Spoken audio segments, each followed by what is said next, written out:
So we're very grateful that the Jalsa Salana event offered to host the very first screening of Gaza, a graveyard for journalists at the 60th Jalsa Salana.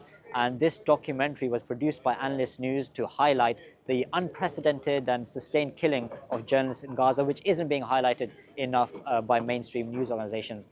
Almost 200 people were here, and we had a question and answer session. They all watched the half-an-hour film. They all had really, really good feedback. It was a very powerful, emotive, moving film, sorely needed for today and to highlight the atrocities that are being committed on the Palestinian population. You know, a lot of people think that the Gaza war is over, there's no more Palestinians being killed. But I was told just a minute ago that the last few weeks they've been pounding Gaza, and you haven't heard anything about it in the mainstream media. People need to know this. This is our collective humanity. This is a stain on humanity that a genocide is going on. People are being massacred. People are being killed. Children are dying and being killed and targeted deliberately. And yet the world is not doing anything.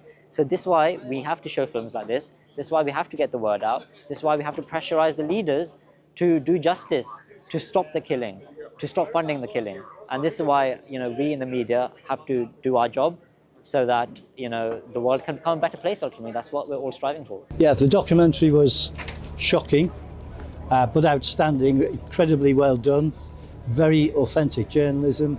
It was verified. You could see everything that it showed could be proven. And then the shocking truth is that the CNN, BBC, New York Times, all the media that I trust and rely on are clearly not reporting this news effectively. And I think this is a film that our new Prime Minister, Andy Burnham, should see.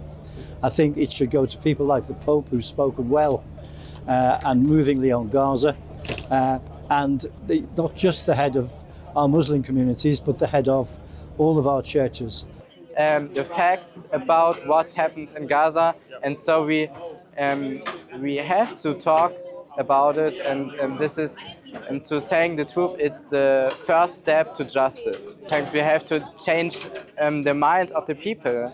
The people have to see what is happening in Gaza, and if they are seeing it, they can protest, and when they protest, the governments got under pressure because they have to act like the people wanted. I found the documentary affirming and confirming what we activists are aware of, that the BBC is not only biased but also complicit in the genocide that has been happening, and allows it to happen, and gives it the cover in mainstream media. So the more documentaries like this that are prepared and circulated, and the circulation is as wide as possible, the more truth gets out there. I thought the documentary was very informative, and it really helped to open my eyes in how much specific news outlets give specific stories for what narrative they want to give.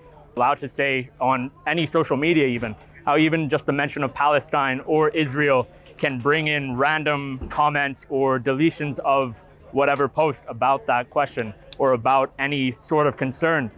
It ends up really limiting what people typically are allowed to think of it and what they even know that they're allowed to think of it.